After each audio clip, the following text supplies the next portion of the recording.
بعد تنفسی نشاندان زیاد ورزشگاه مرکزی شهر بوستانی پنجگین باز با مدیون مبارزه برای دریافت کلاههای نوبتی تبدیل یافت. فوتبال بازان دسته سراز در دیدار نوبتی با دسته زرافشان نوحی جبار رسولوف کوواز مودند. باید تذکر داد که هر دو دسته در چمپیونات لیگ دوم مملکت نتیجه خوب دارند و از این خاطر بود که بازیگران هنوز از دقیقه‌های اول برای پیروزی کوشش به خرج می‌دادند. قسم اول بازی با حساب 0-0 انجام یافت. در قسم دوم هجوم مهمانان بیشتر بود و نتیجه چنین شد که در دقیقه 56 قسم دوم بازی بازیگر مهمانان شهزاد نورمانوف حساب را گشود. چنین رنگ گرفتن بازی البته صاحبان میدان را به تشویش آورد و آنها کوشش زیاد به خرج دادند که حساب را تغییر دهند.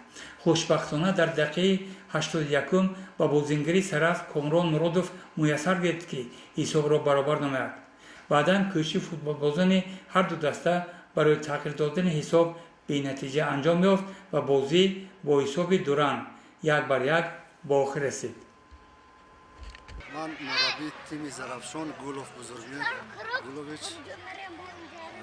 کمانده زرافشان کمانده نفت تاسیس می باشد. در 11 بازی خیلی بازی های خوب کرد. 5 غالبیت به دست آورد، 2 مساوی کرد. بازیگران همه بازیگران جوان آینده حرکت کرده در لیگ یکم اشتراک میکنند. من جورابویف کمولدین مربی دسته سرازمی شهر پنجکه می باشم. دسته زرافشان رو با این بازی تبریک میکنم. منادورم از طرف مربیان، از طرف بازیگران که دسته خوب هستند. با مربیان ما دوست هستیم و بازی هم حساب بازی هم دوستانه شد، 1-1 به انجام رسید.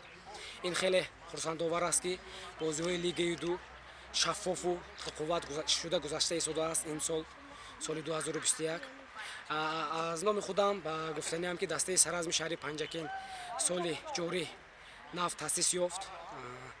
خیلی که میدونن دسته نامش پیش زرافشان بود.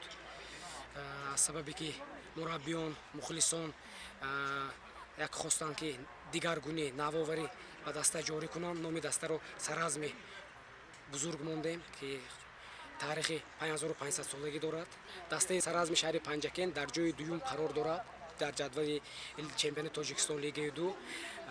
کوشش میکنیم که با دسته گلستان رقابت کنیم. در دور آینده دسته ما با دسته اشت در ناحیه اشت بازی شده میگذرد. در اونجا با سفر بازی داریم. ما در این بازی گفتنی هم که ما خیلی تیاری جدی دیده کوشش میکنیم که یک بازی خوب، بازی زیبا رو نشون دهیم. نقشه رهبریت دسته سرازم در این است که سال جاری در چمپیونات لیگ دو اشتراک فعال نکرده، جای اول رو گیرد.